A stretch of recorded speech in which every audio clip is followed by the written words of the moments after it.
wọ́n ń ṣe siyam imanan wa ihtisaba eléyìí bẹnu sábàbí tí ń fi láǹfààní Olúwa ṣàforíjì fún mi gbogbo ètò ti síwájú nínú àwọn ẹ̀ṣẹ̀ mi. ọ̀kan ní máa ṣe siyam nítorí pé wọ́n fẹ́ yọnu la ẹnu ta ló fẹ́ yọ kúrò lára rẹ̀ ẹnu ta ló fẹ́ yọ kúrò lára rẹ̀ Ọlọ́run fẹ́ kó sọ ọ́ lẹ́nu tó bá wúwo orí ibú bẹ́ẹ̀ nìkan orí ọ tí ó fi sọ̀rọ̀ sí ọ tó lọ́nà kan tó fi lè jàjàbọ́ ni lọ́dọ̀ Allahu azza wa jal. Olúwa rí ọ ọ̀rọ̀ rẹ̀ pamọ́ sí ó sì ti pèsè nǹkan tó bá pàdé lójú nílé ayé ń bí lẹ́yìn ikú rẹ̀ àti lọ́jọ́ gbẹ́ndẹ̀ kìyàmà. nítorí ẹ̀ ò lè tẹ́ni kankan jẹ́ orí ara rẹ̀ nìkan ló ṣe torí ẹ̀ ọ̀hán ló ń ṣe siyam torí pé ó fẹ́ yọnu la olóńṣe siyam kọ́mọ́ bá jẹ́ pé wọ́n dá yàtọ̀ láàrin àwọn èèyàn nígbà tí wọ́n bá ń jẹun lọ́sàn ìtọ́fà tó ń fi ṣe siyam ni ó ṣe siyam nítorí pé ọgbà Allahu gbọ́ ó ṣe nítorí pé ó láfojúsùn àti gbẹ̀san lọ́dọ̀ Allahu azza wa jal. bẹ́ẹ̀ lẹ́ni tí ń ṣe siyam torí pé ó fẹ́ gbà kankan lọ́dọ̀ àwọn èèyàn wọ́n ti ní àwọn wojú rẹ̀ ní Ramadan yìí náà bá rí pé ó mójútó dáadáa ajẹ́pọ̀ mọ́tò ọ̀tọ̀rọ̀pọ̀ fẹ́fẹ́ ájẹ́ ọbọ̀ sí i ó túmọ̀ sí pé ń ṣe ló ń ṣe siyam nítorí kó o lè bá a fẹ́yàwó àníyàn rẹ̀ ọ̀dà àníyàn burúkú ló ń gbé ká eléyìí kò ṣe siyam lillah ó ṣe siyam ti ẹni nítorí ìyàwó tó fẹ́ fẹ́ ẹni tó náà ó gbé kọ́ńgílá fún ṣùgbọ́n àwọn ṣe iyèméjì nípa ọ̀rọ̀ rẹ̀ ṣé mùsùlùmí ni àbí èsè mùsùlùmí nítorí pé àwọn ò lè gbéṣẹ́ táwọn fẹ́ni tí ìbá ti ṣe mùsùlùmí wọn láwọn àwọn ń wojú rẹ̀ wò bóyá ní Ramadan yìí ó mójútó siyam Ramadan àbọ̀ ní mójútó ó sì ti tójọ́ mẹ́ta táwọn ti fojú sí sọ̀láàtì rẹ̀ náà wọ́n bá ti gẹ́ẹ̀tì rẹ̀ ipò siyam Ramadan wọ́n jẹ́ káwọn gbọ́ nítorí pé ó lè bá a láǹfààní àti ríṣẹ́ kọ́ngílàǹgbà ó túmọ̀ sí pé ó ṣe Ramadan imanan wa ihtisaba lórí ẹ̀ka kí ìsara o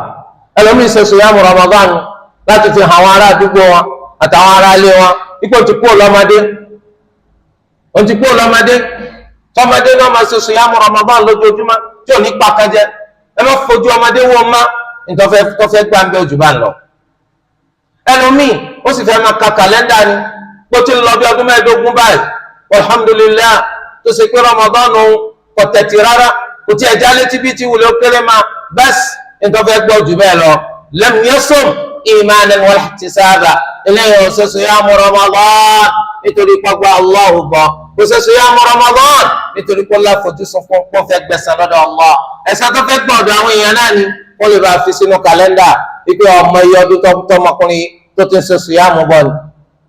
lọ́ba tán torí ẹ̀ kíyèsára ẹlòmíín sì fẹ́ ṣe siyam Ramadan láti sọ pé gbogbo ọdún tó máa ṣe siyam Ramadan òun kanra nítorí pé ó ń ṣe siyam ẹtú wo tọdún yẹ gbéyàwó lọ́ba tán àníyàn rẹ̀ ojú bá ń lọ àníyàn burúkú ìní ń gbé ká torí ẹ̀ kìí ṣe lásán tẹ́ bá gbọ́ kí wọ́n sọ pé tó bá ṣe báyìí ó gbẹ̀san báyìí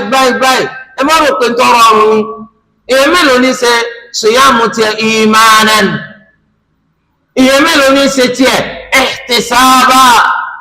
èèyàn mélòó ní ṣe nítorí pé gba Allahu gbọ́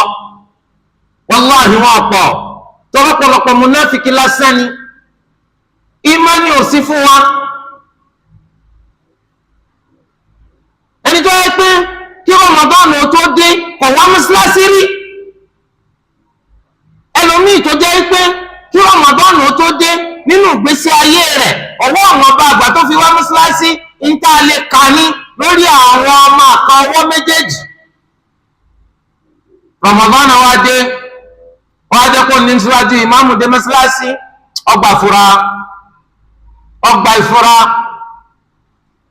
hal anta mimman yasum imanan tí wọ́n bẹ̀rẹ̀ ní ẹni tí ń ṣe siyam yẹn nítorí pé ọgbà Allahu gbọ́ àbí nǹkan míì ní bẹ́ẹ̀ lábẹ́ rẹ̀ ọ̀pọ̀ ìmọ̀ye ilẹ̀ yìí náà mọ̀ tó ṣe pé ẹ̀ ń ṣe ààhin lórí ọ̀rọ̀ wọn báyìí àṣẹ mùsùlùmí lágbájá yìí tẹ́ ẹ máa kọjá lọ sí mọ́ṣáláṣí tẹ́ ẹ máa wò yín ran tó jókòó kalẹ̀ pẹ́ ń bọ̀ bí ìgbà tó ṣe pé kọ̀ọ̀kan mùsùlùmí ní sin pera rẹ̀ kí ló wá mú ìwà mọ́ṣáláṣí nìsín kí lè fẹ́ gbanu Ramadan sẹ́rù yìí ni wọ́n ń bá wí ni ẹgbọ́n tó lù wá ni tó wí ni ó ní yá ayyuhal ladhina amanu kutiba alaykumus siyam kẹsì wọn ni wọ́n ń bá wí, àwọn olùgbàgbọ́ òdodo ni wọ́n ń bá wí. Olùgbàgbọ́ òdodo kì í ṣẹ̀sìn fẹ̀yìntì. torí pé Olúwa sọ fọ́gà wa gan, ó ní wa'budu rabbaka hatta ya'tiyakal yaqin, máa sin Olúwa rẹ títí tí kò fi dé. wọ́n ti àti wá jẹ́ ọ̀kẹ́sìn kún kankan tó máa ń ka mùsùlùmí níbi táwọn èèyàn ti jókòó, ó ní kọ́ ọmọ wa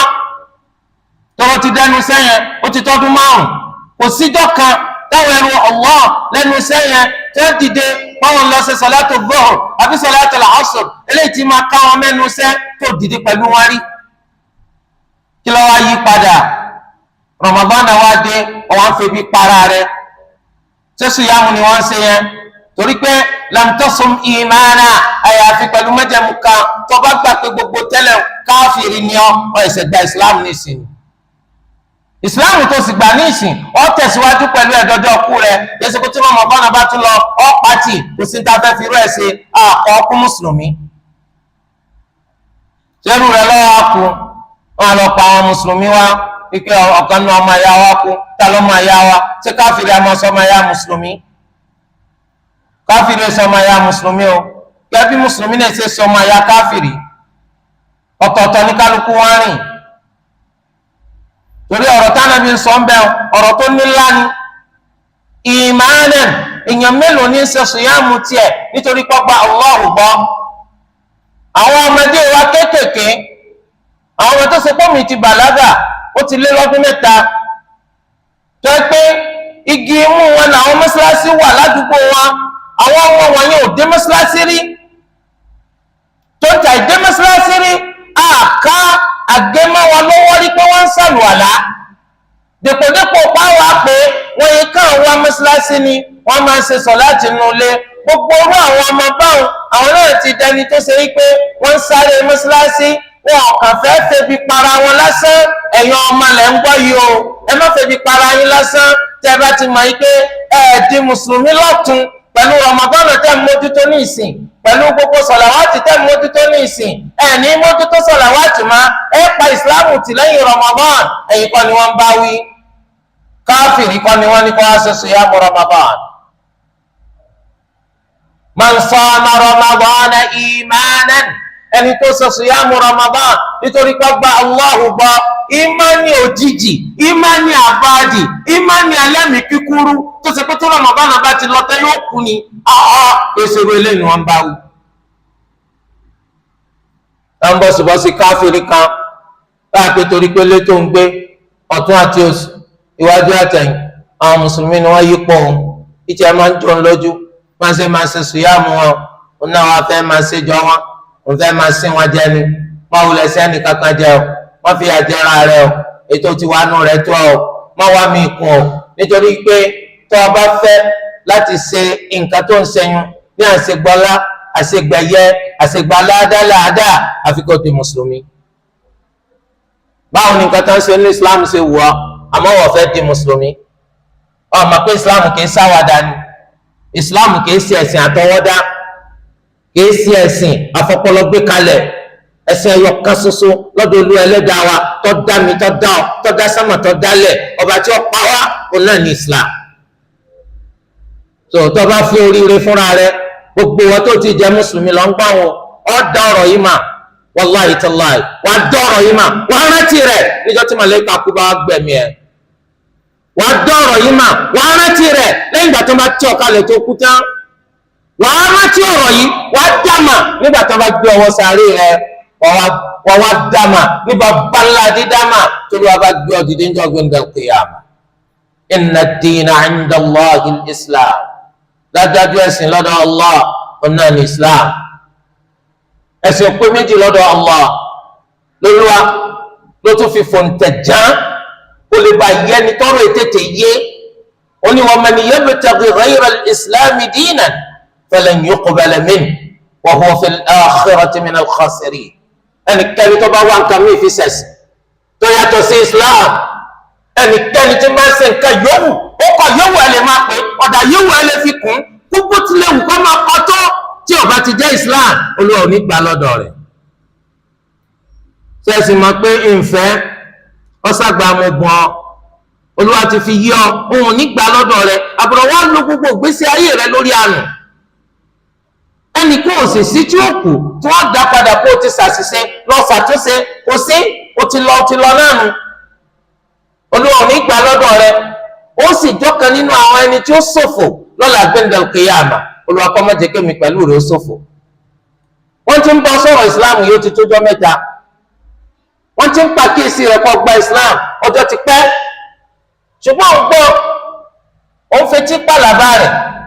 òun ò fetí pàlàbà rẹ̀ òun ronú sí ni ọdún mélòó ló fi fẹ́ ronú sí?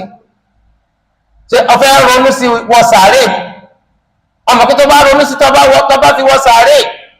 ìwọ gangan ló di adọ́run kábàámà ńlá torí pé láti ilé ayé ló ti mọ̀ tán ò ní jẹ́ adọ́run mọ̀ tán nítorí pé ta lápè ládọ́run mọ̀ tán òun náà lẹni tó ṣe pé ọ̀rẹ́ ní bá sọ̀rọ̀ Islam tó fi kú ọ̀rẹ́ ní bá sọ̀rọ̀ Islam tó fi kú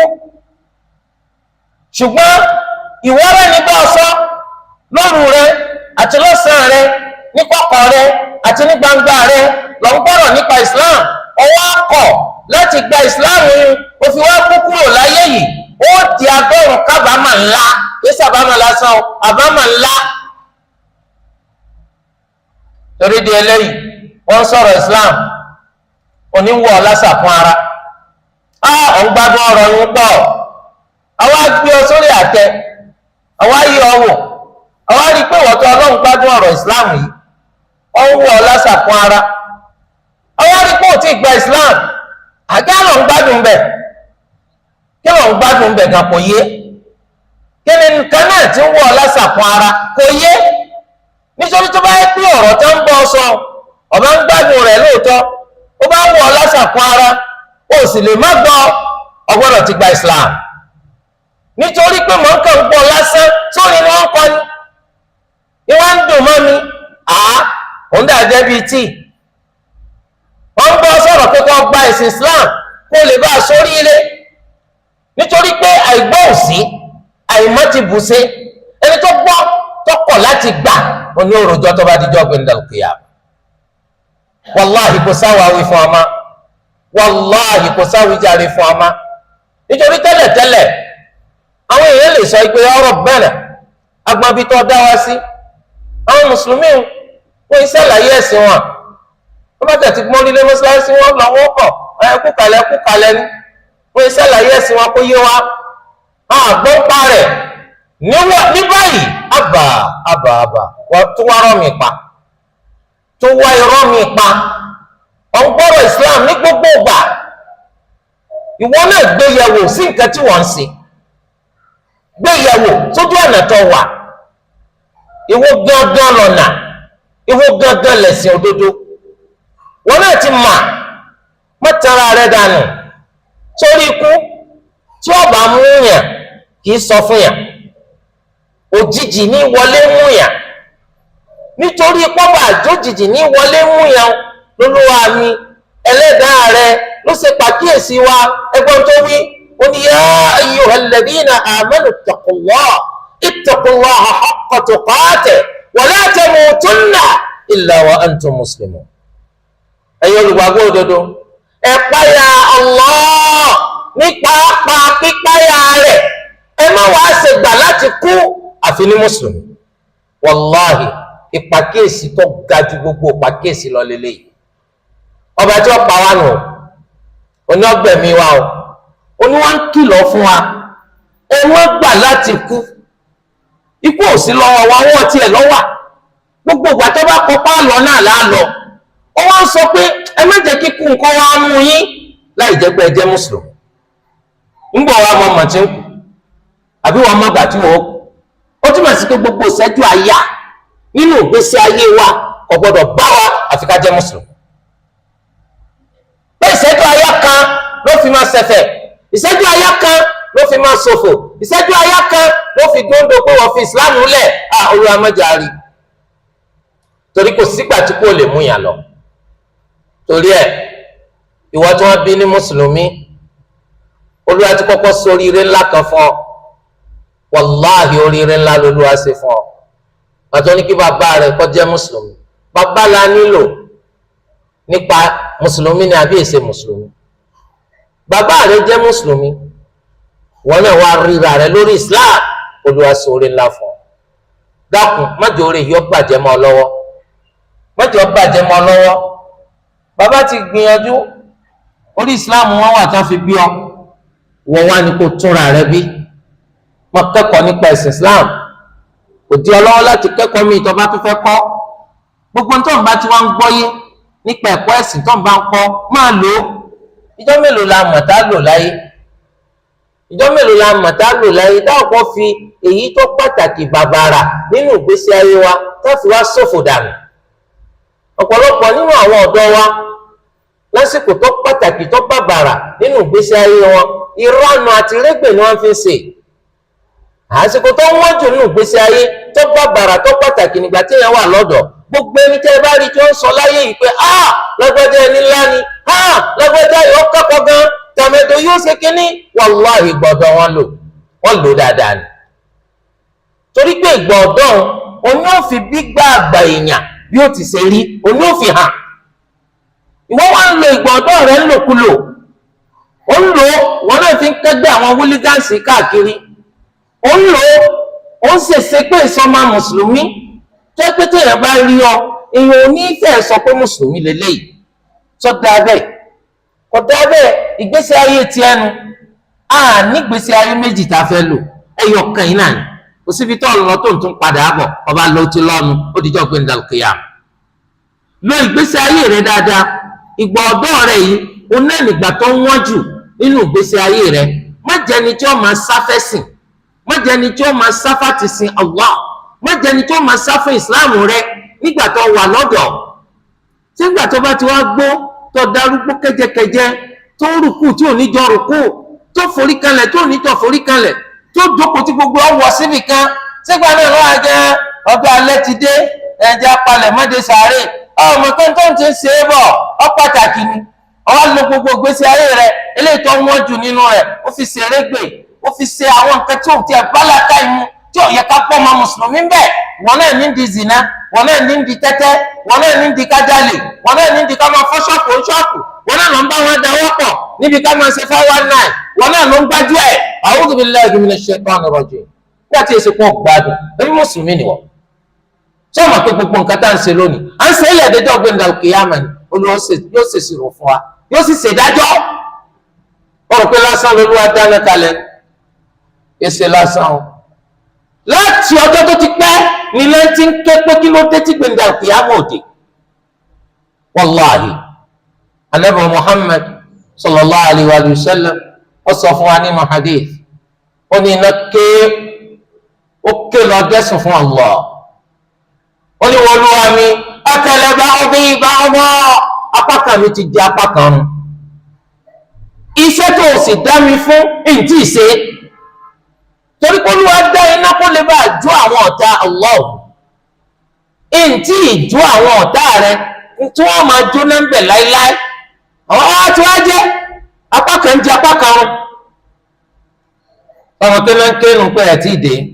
Olúwa dákun mọ́ sèmi pẹ̀lú rẹ lọ́kàn náà tó gbé bẹ́ẹ̀. Àwọn torí ẹ̀ wọ́n rán àdúrà lọ ni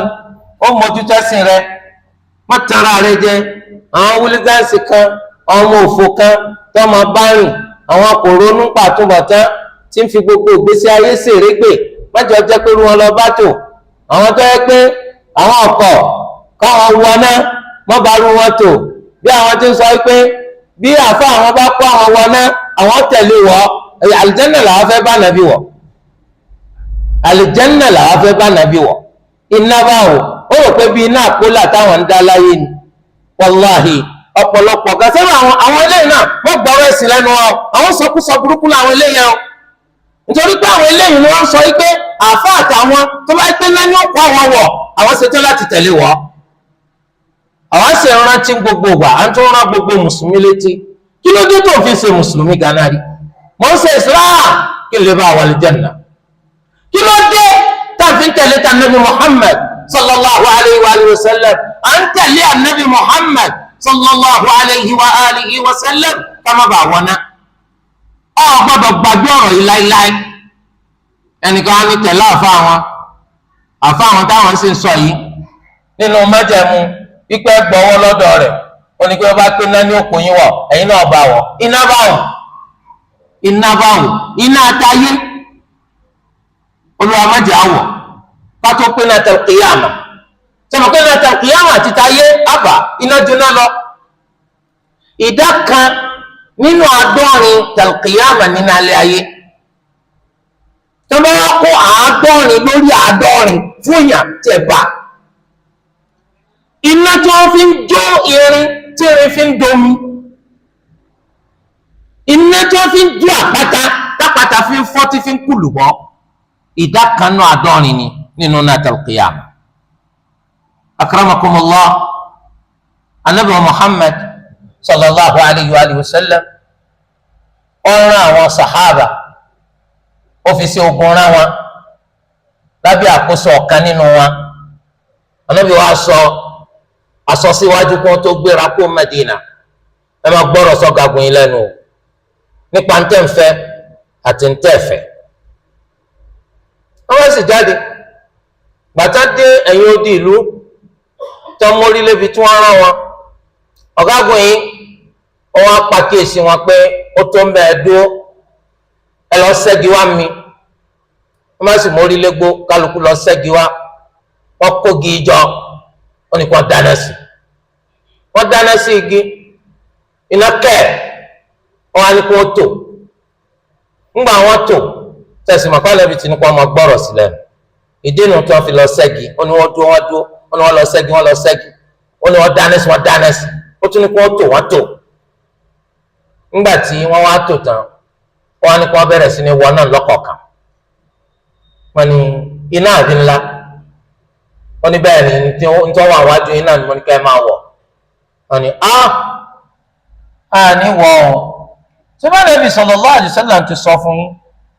pé kẹ́ ẹ gbọ́rọ̀ sí mi lẹ́nu báyà tí mo fi pa yín láṣẹ dùn mọ́ yín àbí kò tẹ́ yín lọ́rùn ṣé ẹ fẹ́ kọ àṣẹ ànábì nù wọ́n ní ànábì ọ̀wá sọ débi pé tó o bá tiẹ̀ ní àwọ̀ náà Allahu akbar ànábì ọ̀sọ́ débi pé tó o bá ní àwọ̀ náà káwọ̀ náà torí ẹ̀ àwọn tí a dàgbà nínú wọn ni ẹja gbé ẹnìkan dìde àbáwọn kan dìde kọ́ lọ bá ní wádìí lọ́dọ̀ ànábì torí pé eléyìí tún ti fẹ́ jọ nǹkan mi gbàtọ́ ọ̀dọ́dọ̀ ànábì sallallahu alayhi wa sallam ànábì ní sẹ́ ti wọ náà ni wọ́n láti wọ̀ ọ́ ànábì ní tẹ́ ẹ bá wọ̀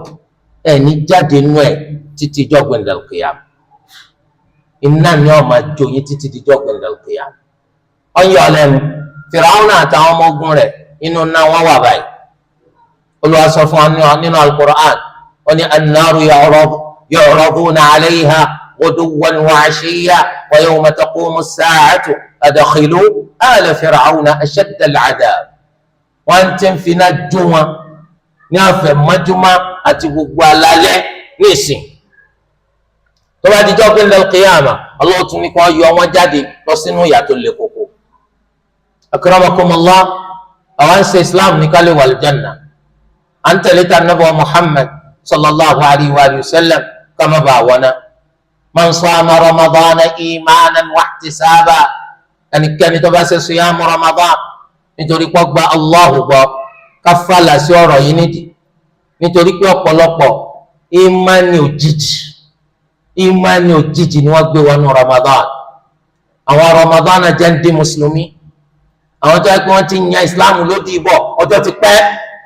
omi nù wọn máa bọ̀ tó bá débi tí mọ́ṣáláṣí wà ládùúgbò rẹ̀ ó tún tẹsẹ̀ márùn ni kí ló dé ẹ̀ ń jà pẹ̀lú mọ́ṣáláṣí ni pé àwọn fọ́rọ̀ mọ́ṣáláṣí tó fọ́rọ̀ mọ́ṣáláṣí ẹni tí o bá ti fọ́rọ̀ mọ́ṣáláṣí kò sí tàbí ṣùgbọ́n yóò fẹ́ràn ọ̀rọ̀ ilé ẹ̀ṣẹ̀ tán nítorí pé èèyàn kì í dilẹ̀ tó bá ti kùnà láti ṣe ti Allah wá sí ta ṣaitan eléyìí túmọ̀ sí wípé ìmánì eléyìí tí ọ̀pọ̀lọpọ̀ tó gbé wọnú Ramadan kí ṣe ìmánì tó lálàáfíà ìmánì munafiki lẹ́lòmíì gbé wọnú Ramadan ẹlòmíì fẹ́ ṣe hàn ní pé ọ̀pọ̀lọpọ̀ àwọn òkú ti di kèfèrí ni òun á fẹ́ fi hàn pọ̀ sí wà lórí Islam ó sì ń bẹ̀ nítorí pé gbogbo kí Ramadan ó tó dé ọ̀sẹ̀ sí kankan gbọ́dọ̀ sọ wá ní islam eré ló ń pe islam ò sí bẹ̀ rárá. àwọn ẹni tó wà ní islam gbogbo ìgbà ni wọ́n ń ṣẹ̀sìn torí pé ọ̀gá wa gan t'Olúwa fẹ̀sìn rán Olúwa sọ fún kókó máa ṣẹ̀sìn náà lọ ní títí tí kò fi dé. tẹ́lẹ̀ bá yé wa nínú ọlá eléyìí tí ń bẹ fún Ramadan yìí ó wá nínú hadith Abu Hurairah radiyallahu anhu wala nabi Muhammad sallallahu alayhi wa sallam wa ni idha kana awwalu laylatin min shahri Ramadan suffidat ash-shayatin wa maradat al-jinn wa ghulqat abwab an-nar falam yaftah minha baban wa futihat abwab al-jannah falam yughlaq minha baban wa yunadi munadin ya baghi al-khayr aqbil wa ya baghi ash-sharr aqsir ولله عتقاء من النار وذلك كل ليلة رواه الإمام الترمذي وابن ماجه. النبي محمد صلى الله عليه وآله وسلم أنت بات الديورو أقوقنين رمضان يروه رتارسو إياه ní alẹ́ ọjọ́ tàlátà tó kọjá yìí òun náà ni òru ọjọ́ Lárúbá tá bẹ̀rẹ̀ Ramadan. wọ́n ti dè gbogbo àwọn shayatin mọ́lẹ̀ gbogbo àwọn shaitan wọ́n ti dè wọ́n mọ́lẹ̀ wa maradatul jinn àti gbogbo àwọn aláìgbọ́rọ̀ nínú àwọn àǹjẹ̀nú gbogbo àwọn dè wọ́n mọ́lẹ̀ wa ghulqat abwabun nar gbogbo àwọn ilẹ̀kùn náà wọ́n tì ní títì pa falam yuftah minha babun wọn ò ní sílẹ̀kùn kan nínú àwọn ilẹ̀kùn yìí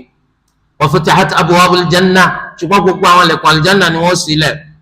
falam yughlaq minha babun wọn wà ní tilẹ̀kùn kan nínú àwọn ilẹ̀kùn aljanna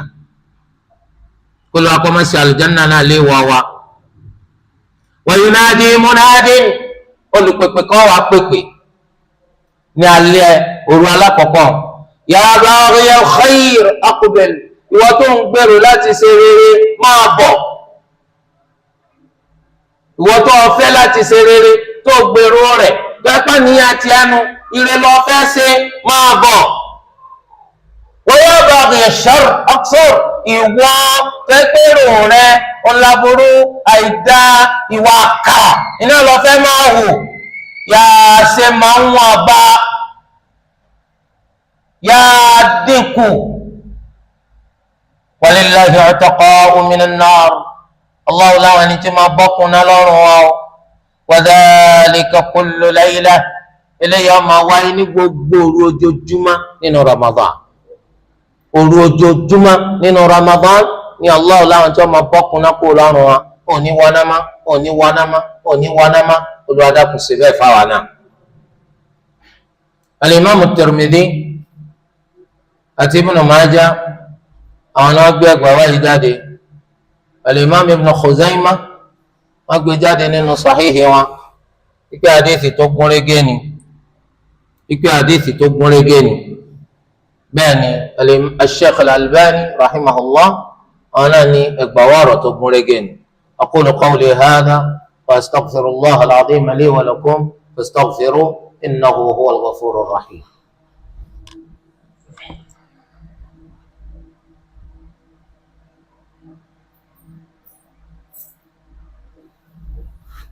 الحمد لله وأشهد أن لا إله إلا الله وحده لا شريك له وأشهد أن نبينا محمدا عبد الله ورسوله صلى الله عليه وعلى آله وصحبه وسلم تسليما كثيرا وبعد فاتقوا الله عباد الله يقول الله عز وجل يا أيها الذين آمنوا اتقوا الله حق تقاته ولا تموتن إلا وأنتم مسلمون عباد الله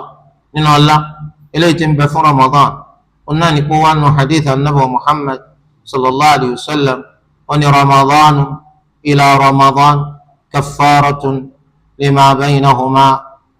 لما بينهما إذا اجتنبت الكبائر رمضان تسي سي رمضان أدني وسي رمضان تسي ó tún bẹ lórí islam ó tún ṣe ramadan tọdún yìí Olúwa yóò pa àwọn ẹ̀ṣẹ̀ tó ṣẹ̀ láàrin ramadan méjèèjì rẹ́ fún ọ lópin ìgbà tó bá ṣe pò jìnnà sáwọn ẹ̀ṣẹ̀ ńláńlá ọlá ńlá ní ramadan. bákan náà Ànábì sallallahu alayhi wa sallam wọ́n fi hàn wá ike lára àwọn ilẹ̀kùn aljanna mẹ́jẹ̀ẹ̀jọ lẹ̀kùn kan bẹ lára aljanna lára àwọn ilẹ̀kùn aljanna táǹpẹ̀ ní ar-Rayyan. kí ni ó ṣẹlẹ̀? Ànábì ní inna fil jannati baban yuqalu lahu ar-Rayyan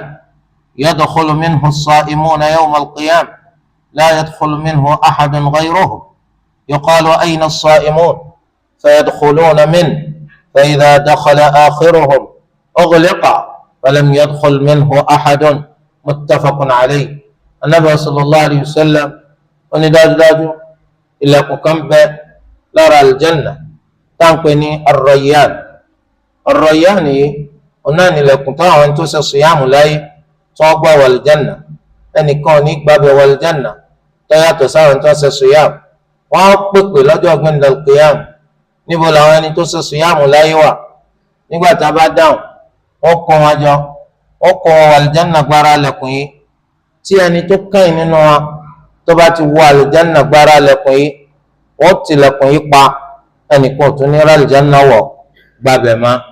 bákan náà nínú ọlá ńlá eléyìí tí ń bẹ fún suyam àti al-Qur'an, wọn náà ní pé al-Qur'an àti suyam méjèèjì máa ń ṣìpẹ̀ fún yàn lọ́jọ́ gbẹ̀ndẹ̀ al-qiyam. méjèèjì máa ń ṣìpẹ̀ fún yàn lọ́jọ́ gbẹ̀ndẹ̀ al-qiyam. suyam wọn máa sọ pé wọ Olúwa mi, èmi ni ǹjẹ́ ọ jẹ, èmi ni ǹjẹ́ ọ mu, èmi ni ǹjẹ́ ọ tẹ́fẹ̀ẹ́ nù rẹ̀ ní ọ̀sán Ramadan àtọ̀sán gbogbo ìgbà tí máa ń sọ suyam. wọ Olúwa gba ìpẹ́ mi lórí rẹ̀. al-Qur'an ni wọn máa sọ pé èmi ni ǹjẹ́ ó fòru sùn, èmi ni máa ké ní gbogbo òru. Olúwa gba ìpẹ́ mi lórí ẹ̀. Olúwa ó sì gba ìpẹ́ méjèèjì lórí àwọn ẹni tó bá ṣìpẹ̀ fún. ìwọ tó ń sọ suyam, oríire ńlá fún ọ, suyam rí ó ṣìpẹ̀ fún ọ. ìwọ tó ń ké al-Qur'an lóru, oríire ńlá fún ọ, al-Qur'an rẹ eléyìí tó ń ké lóru yóò ṣìpẹ̀ fún ọ. al-Imam Ahmad àti àwọn míì àwọn náà gbé jáde, ó sì jẹ́ ìgbàwọ́ ọ̀rọ̀ eléyìí tó ṣe pọ́gbọ́n rẹ́gẹ́. bákan náà nínú ọlá ńlá eléyìí tí ń bẹ fún oṣù Ramadan náà ni pé gbogbo ẹnikẹ́ni tó bá láǹfààní láti lè lọ ṣe umrah nínú oṣù Ramadan yìí àfẹ́kọ́ lọ ṣe, nítorí pé umrah kan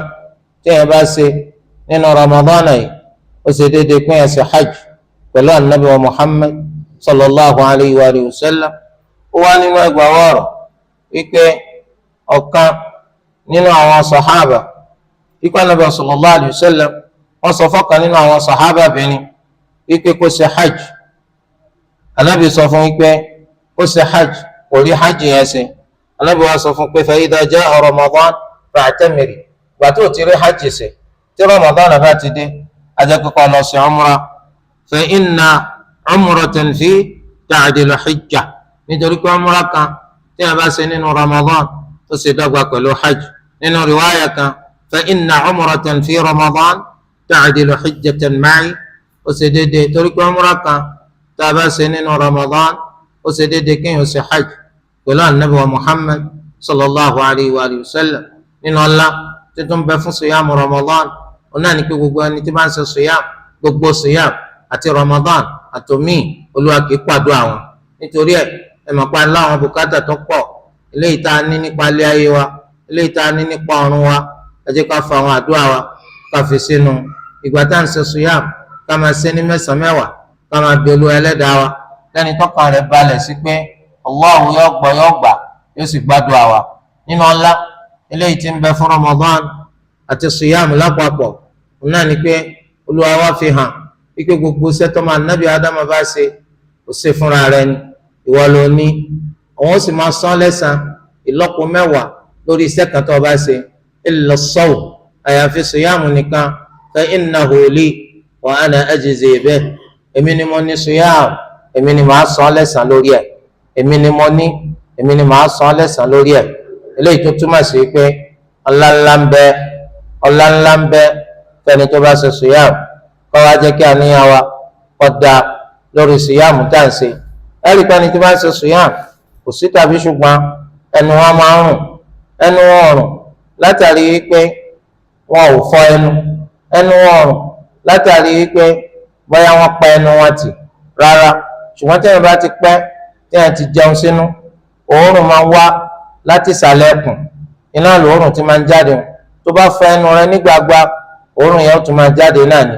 torí ẹ̀ kò sí nǹkan tó burú nínú òórùn tí ń rùn yẹn àti pé àdìsí fi hàn ipò òórùn tí ń jáde lẹ́nu ẹni tí ń ṣe sùyàmù yẹn ó dùn lọ́dọ̀ Allah ó ju ti lọ́fíńdà almisku lọ ó ju ti lọ́fíńdà almisku lọ. bákan náà ìdùnnú ńlá ń bẹ sẹ́ni tó bá ṣe sùyàmù ìdùnnú méjì alákọ̀ọ́kọ́ nígbà tí ó bá sínú ìdùnnú ńlá ni fún un ẹlẹ́ẹ̀kejì nígbà tó bá pàdé Olúwa ẹlẹ́dàá rẹ̀ Allah ìdùnnú ńlá tún bẹ fún un. bẹ́ẹ̀ ni Islam wa kọ̀ fún wa ìwọ tó ń ṣe sùyàmù yìí ìwọ tó lu ara lọ́wọ́ tó jẹ́ mùsùlùmí tó ń mójútó ìjọsìn ńlá yìí báyìí ọ̀dọ̀wọ́ rẹ̀ o láti jẹ́ ẹni tó ṣe wípé ó kíyèsí wípé ọmọ jà ọmọ kanra nínú oṣù Ramadana yìí ọmọ jà ọmọ kanra nínú oṣù Ramadana yìí nítorí wípé tálẹ̀ ẹni tó ń ṣe sùyàmù fún Allahu azza wa jalla ó ṣe fẹ́ nìkan kan àfi Allah ó ń sì ń ṣe ihtisaba torí pọ́dọ̀ rẹ̀ nìkan ló ti fẹ́ gbẹ̀san má ya bàbá má kàn má ya màmá má kàn tí wọ́n á jẹ́ pé ariwo rẹ̀ náà láàmú ọgbọ́ yà àwọn kan wà máa fi ẹsẹ̀ yẹ pé tọ̀ ebi ti náwó mu jẹ́jẹ́ pé tí ò yẹ ká búyàn ó ti máa búyàn wọ́n àti pé ebu náà ló bú Ramadan wọ́n máa ṣépè ní kùlà ṣọ́ra fún àwọn wàkíwà ṣọ́ra fún wa tí ọ̀dà jẹ́ kí ìwà rẹ̀ kó dáa jẹ́ kí ìbáṣepọ̀ rẹ̀ pẹ̀lú àwọn èèyàn kó sunwọ̀n àyíbá wa mọ̀ tẹ́nìkan bá bú ọ àbótí ẹ̀ ń wọ́ fún jà wọ́n sọ fún pé inni sa'im bẹ́ẹ̀ la Nabi sallallahu alaihi wasallam ní ká máa wí èmi ń ṣe sùyà ẹ̀rí tá a bá gbé ẹ̀kọ́ yìí tá a gbé jáde kó Ramadan ọ̀dájú pa déèyàn tó dáa àwùjọ wa kún fún èébú èpè ọ̀rọ̀ àpárá eléyìí tí ń fi hàn pé ọ̀pọ̀lọpọ̀ nínú àwọn èèyàn wọn ò lẹ́kọ̀ọ́lé rárá torí nínú nǹkan tẹ́kọ̀ọ́lé máa mú jáde wọn náà nípa máa hùwà ọmọlúwàbí kò sínú hùwà ọmọlúwàbí ká máa bú èébú kò sínú hùwà ọmọlúwàbí ká máa ṣépè ẹ̀yin àwọn tí máa ṣẹlẹ̀ láwùjọ wa tábà ti lè ṣẹ̀ síra wa báyìí àbá àwọn tá à ti ṣẹ̀ra wa tá à ti ń búra wa àwọn tá à ti ṣẹ̀ra wa tá à ti ń gbéra wa ṣépè tábà ṣẹ̀ra wa ń kó onífìkàpè kan nínú àwọn ìpè burúkú àwọn ìbú burúkú eléyìí tí ń túmọ̀ sí pé náà ọ̀pọ̀lọpọ̀ lẹ́kọ̀ọ́ gbogbo àwùjọ tẹ bá dé láyé tẹ fẹ́ mọ̀ bí wọ́n lẹ́kọ̀ọ́ àbí wọ́n lẹ́kọ̀ọ́ ọ̀rọ̀ ẹnu wọn ni kẹ́ máa sọ láti lọ sóríta níbi tí mọ́tò ti máa ń pàdé mọ́tò tí máṣíìnì ti máa ń pàdé mọ́tò tí mọ́tò ti máa ń pàdé máṣíìnì tí máṣíìnì ti máa ń pàdé máṣíìnì kó rí tó bá di pé ẹnìkan ń bọ̀ ẹnìkan náà ń bọ̀ ó fẹ́ gbára ó fẹ́ sórí bú ó fẹ́ sọ́fọ̀ yá rẹ àbí kò ní já fún ọ ní àfọ́fẹ́ kú dànù ní irú ọ̀rọ̀ burúkú mo lẹ ti kọ́ Ànábì sallallahu alayhi wa sallam wọn ni man kana yu'minu billahi wal yawmil akhir falyaqul khayran aw liyasmut ẹnikẹ́ni tó bá gba Allahu gbọ́ àtọ́jọ́ kan máa sọ̀rọ̀ rere jáde lẹ́nu ẹ̀ àbí kò gbẹ́nu lọ torí àìdákẹ́ ká sì sùn jọ ọmọ lọ́nà kan pẹ́yẹ́ pé wọ́n wọ́n ń bú má dà gbogbo nílàkà ìjọba débẹ̀ tó fi lórí àwọn elépè wọn ni ọkùnrin lẹ́kọ̀ọ́ ẹ̀mí mi ọ̀kan lè ṣe bẹ́ẹ̀ ni yóò lọ wọn lè ṣe bẹ́ẹ̀ àmọ́ wọn lẹ́kọ̀ọ́ subhanallah omi lè pe lóòótọ́ tó ṣe dá àmẹ́mi èsè relé lọ mẹ́sì wá ó ti dá òtẹ̀mí náà ẹ̀kọ́ burúkú lọ́pọ̀lọpọ̀ ń gbé ká torí ẹ̀ nínú ẹ̀kọ́ tí Ramadan kọ́ wa nù ẹnìkan wọ́ ọ fún jà ó ń gbé ọ̀rọ̀ burúkú sí ọ sọ pé èmi ò wọ́n ṣe sùn yá èmi ò wọ́n ṣe sùn yá ètí ò túmọ̀ sí pé tí n bá ṣe sùn yá ọba gbà tí n bá ṣe sùn yá mu náà mùsùlùmí ni mí ṣé mùsùlùmí wa bú èbú bẹ́ẹ̀ ni Ànábì ti sọ mùsùlùmí ẹsẹni tó ṣe pé í máa ń ṣépè kì í ṣẹni tó máa bẹnu àtẹ́lu ìdílé onídìílé kì í ṣẹni tó máa sọ̀rọ̀ burúkú jáde lẹ́nu Allahu akbar ẹ̀kọ́ ńlá ní Islam kọ́ wa tá a bá lè tẹ̀lé Ramadan náà abẹ́ Allah azza wa jal kó gbà lọ́dọ̀ wa Olúwa dákun má kọ̀ tì sí wa lọ́wọ́ ràn wá lọ́wọ́ ká lè máa ṣe lọ́nà tó dáa tí ó mọ̀ yọ́nú sí wa àwọn ẹ̀ṣẹ̀ eléyìí tí Ramadan bá lọ́wọ́ wa Olúwa dákun bá wa gbánù bá wa parẹ́ ṣàmójúkúrò fún wa lórí ẹ̀ Olúwa ẹlẹ́dàá wa fún fún wa láwọn ẹsẹ̀ rere ṣe àwọn ẹsẹ̀ tó dáa eléyìí tí wọ́n wọnú òwe iṣẹ́ wa tí wọ́n jẹ́ sábàbí tí gbogbo wa dáfi rálì Jánnà wọ̀ ní rọrùn lọ́la gbẹ̀ndàl kìyàmà. Olúwa bá foríjì àwọn òkú mùsùlùmí àwọn ẹni tó jẹ́ pé àwọn ti síwájú wa nípa pé ikú ti mú wọn lọ. Ó wù àwọn náà kí irú Ramadan yìí náà bá wọn láyé. Kódà ń bẹ nínú àwọn tó kú tó yẹ pé wọ́n ẹsẹ̀ kú láìpẹ́ yìí ni àìmọye palẹ̀mọ́ ni ló ti ṣe kalẹ̀ lóríṣiríṣi nípa àtìpàdé Ramadan yìí. Bóyá nípa àtọ́jú ilé, bóyá nípa àti bá àwọn èèyàn sọ̀rọ̀ Allah, bóyá nípa àti pé àwọn èèyàn sí díẹ̀ sí Islam tí kò sì ti mú àwọn lọ báyìí. Àbẹ̀lú ẹlẹ́dàá wa gbogbo àwọn tó kú lórí Islam tó kú lórí pẹ̀lú ẹlẹ́dàá nìkan ni wọ́n ń jọ́sìn fún. Wọ́n kú lórí pé wọ́n ń tẹ̀lé lánàá Ànábì wa Muhammad sallallahu alayhi wa sallam lọ́kùnrin wọn àti lóbìnrin wọn lẹ́ni táàmù àtẹni táàmù tí Islam jọ pa wá pọ̀ pẹ̀lú wọn tó fi dórí àwọn òbí wa. Olúwa dákun bá wa foríjì wọn, Olúwa bá wa kẹ́ wọn, Olúwa bá wa gẹ̀ wọn, Olúwa bá wa síjú àánú rẹ̀ wò wọn. Olúwa ẹlẹ́dàá wa dákun èyí tó bá wà nù kẹ́ nínú wa bá wa ṣàlékún kẹ́ rẹ̀, ẹni tó wà nù dààmú nínú wa Olúwa bá wa mú kó fún wa. àwa náà tá à ń bẹ láyé gbogbo ìgbà tá à bá ń bẹ láyé abẹ́ Allahu azza wa jal kó jẹ́ ká máa bẹ lórí al-islam gbogbo ọjọ́ tó lọ́wọ́ bá gbẹ̀mí wa kó gbẹ̀mí wa lórí al-iman ọmọ aljanna ni kó lọ́wọ́ dákun kó ṣe wá kó má ṣe wá lọ́ máa ná kó tiẹ̀ má jẹ́ kó máa ná tara wa jáde kó má jẹ́ kó máa ná bẹ́nu àpéjọ wa Olúwa dákun gbogbo wa ni kó ṣe lọ́mọ aljanna. káwọn rántí